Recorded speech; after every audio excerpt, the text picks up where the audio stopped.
Welcome back to the floor of the Brickitect studio. Today I want to take you on a trip down memory lane, at least for me, and it involves this loose collection of childhood Lego that you see to my side here. This is pretty much all of my Lego parts that I had as a kid, with the exception of a few things that are in the storage room of doom, mainly a few built sets, a shoebox full of vintage minifigs, and then I have some base plates, and most importantly, the Western sets that I collected right before I went into my very long dark age before I started this channel, which lasted probably like 20 years thinking about it. It's just crazy. But what's even crazier is when I sit here and I look at all these parts and how few there are here in comparison to all of the things I own now. And I think about how much enjoyment and how many years of play I got out of what you're looking at here is remarkable. And what brought me over here is because I was looking for some vintage parts for another Lego set we're building out of the $200 vintage lot that I got from over the summer.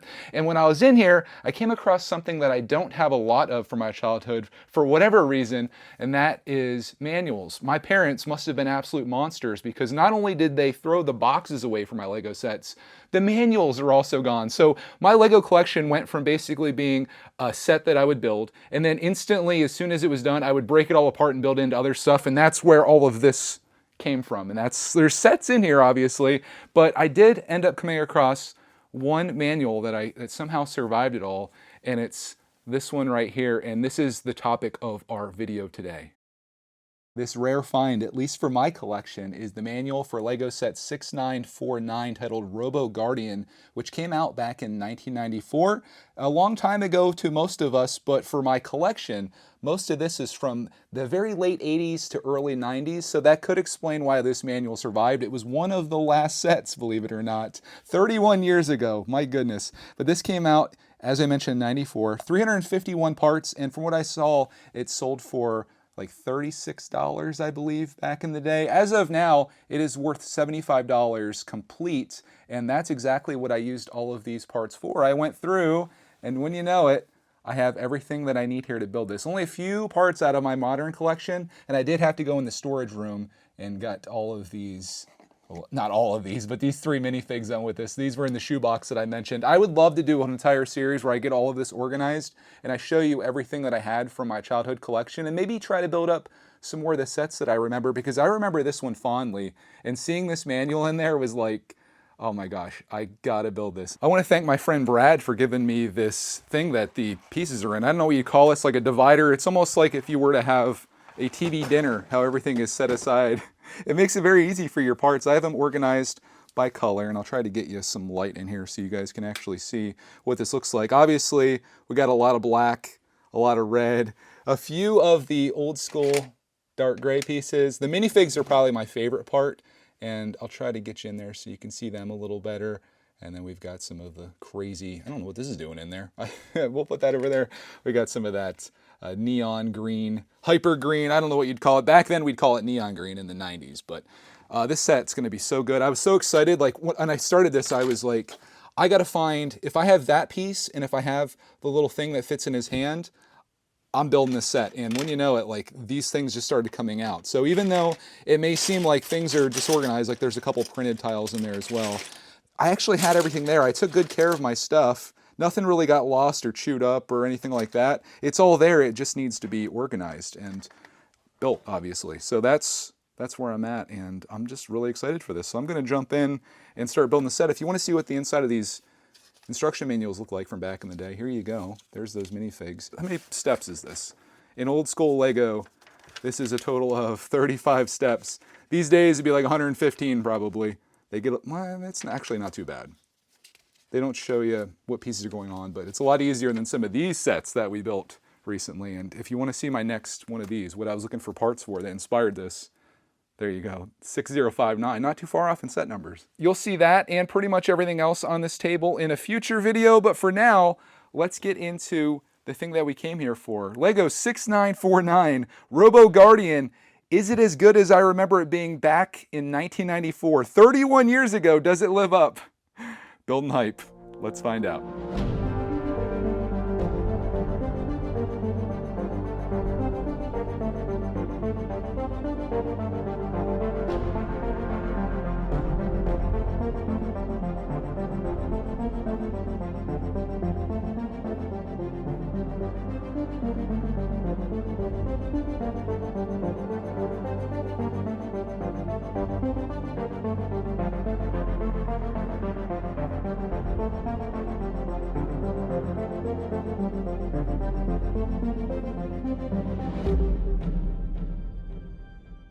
And just like that, a pile of parts becomes a completed Robo Guardian set from my childhood, bringing back memories that I had for this set and ones that I forgot as well, and I'll show you all of that. But first, I gotta tell you about something I learned while building this, and that's that you gotta be really careful when you're inventorying sets like this. I went on to Bricklink to do so, and some of the parts, including these axles and those gears, they were not the right size. So I noticed that when I was looking in the manual, which is a little bit easier to tell in terms of scale with everything. So I had to replace those. And then also this piece right here had a little bit of a chew mark on the side of it. I don't know what happened there, but I replaced that. And I had to find a few other parts from my collection as well. So I didn't do a great job of inventorying this. And I would say that I should probably avoid selling used sets on eBay or on Bricklink, because I would have been like, hey, 100% complete. And then the person would have been very upset when they got this set. But this one's not going anywhere because it is so good. And I'll show you everything about it, starting with this guy right here. The modern day collector in me would probably call this filler, but because I'm fueled by nostalgia with this particular set, I'm going to call this a valuable piece of this set. It's got a minifig with it. It's just a little ship that flies around. You can obviously swoosh it a whole bunch. But the great thing about this, and from what I recall, there's this back section where this is hollow on the inside. And I believe that you can just park this in here. It kind of just docks. And then these pieces come over like this to secure that. And I just think that's pretty cool. So that takes that out of filler category. This part right here is something that I forgot about. You see how the arms are up like that? Well, that's where those gears are. Smaller versions of these are inside there. And what you can do is drop it down like that. And then the arms are down, of course, and they do have some articulation, but when they come up, those gears work inside there to hold the arms up. So I just think that's kind of cool, and they can swing, basically. They can swing down however you want, but to keep them up like that is really cool. I really love, and I'll try to get a good shot of this so you can actually see it, I love this little grabber hand. I was so excited when I found that in the collection because I knew that was something that I just didn't have anywhere else. And then I like this piece over here too, because this is the magnet. And I don't know how well I showed this earlier. Oh, I should show the minifigs too. I'm all over the place with this because I'm so excited. And I'm a terrible reviewer. Those two things combined, not great. But we got this minifig in here. Almost, we got him. They're kind of the same, two different faces. He has a different helmet on, I believe. Is his helmet different? I don't remember. Well, let's find out for sure. I think he had a little accent on his helmet. Yeah, see, his is just plain old red. And then this guy has some printing on there. So again, another good find. All my minifigs are very organized. I got to go through those. There's so much for me to do. Anyways, this minifig right here, I absolutely love. I found a Duplo version of this guy at a yard sale. And I just thought it was the coolest thing. But that minifig, it's the only one I have in my collection. So again, I was happy to be able to find this. I just love the way that he looks. He's so neat looking.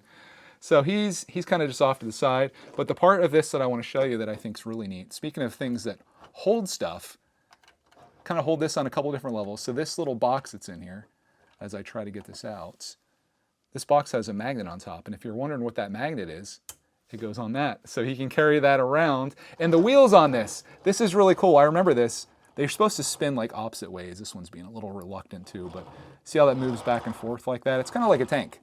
They don't all move together, and I'm also doing this on like a smooth table, which doesn't help. These pieces here, I looked up, I was like, oh, why do I have these left over? They go inside here. This would be a great time for a tripod, Greg. Anyways, those pieces, they just go inside there. Kind of like the modern day Lego mailbox, but this has that print on there too, which looks really cool. The only sticker that I noticed was this one, and I have to say my 9-year-old self did a pretty decent job of applying that. I'm gonna give myself like a 6.5 out of 10. So not too bad there.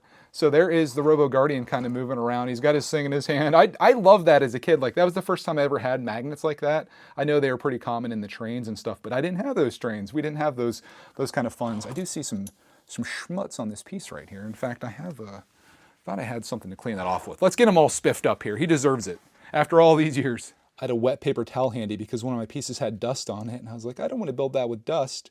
So there you go. That's another little thing you might run into with these vintage classic sets. You might have some dirt and some debris in various places after 30 plus years of rifling through things, but these arms, they move like this too, ever so slightly.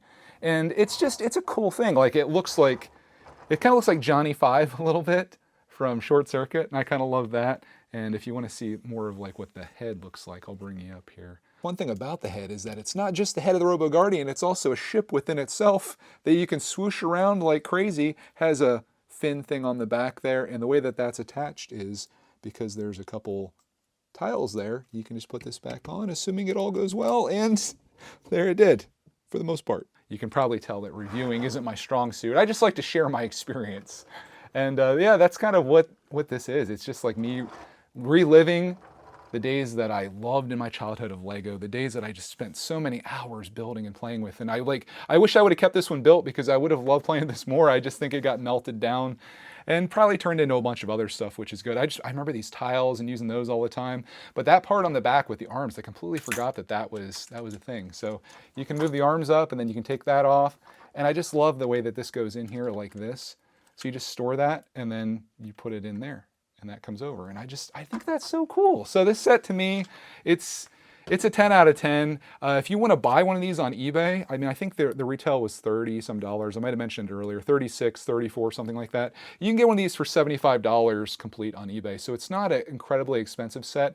It isn't going to be very easy to build from your collection though, particularly like this windscreen, the minifigs, obviously you probably don't have. There's a lot of printed pieces on here that would be not easy to come across, but you could build a version of this probably. If you have vintage parts, that would be somewhat similar. Those yellow arrows there are also printed. So it was nice finding all those things, and it's crazy. I didn't have to do any kind of bricklinking whatsoever to get all the parts for this. It was just all from the collection, all just sitting here waiting for me to build.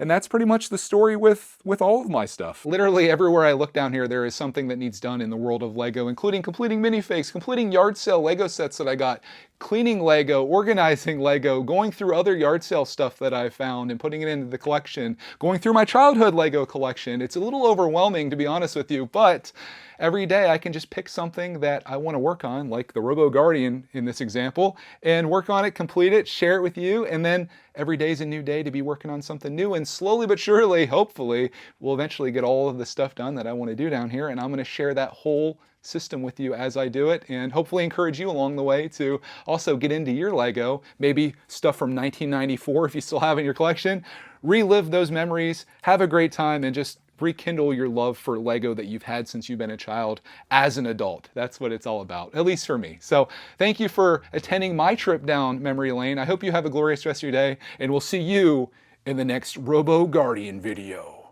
Oh, it's menacing. It's coming for you. If you didn't like the video, you're dead. Okay, that got a little aggressive, but hope you enjoyed, and we'll see you in the next video.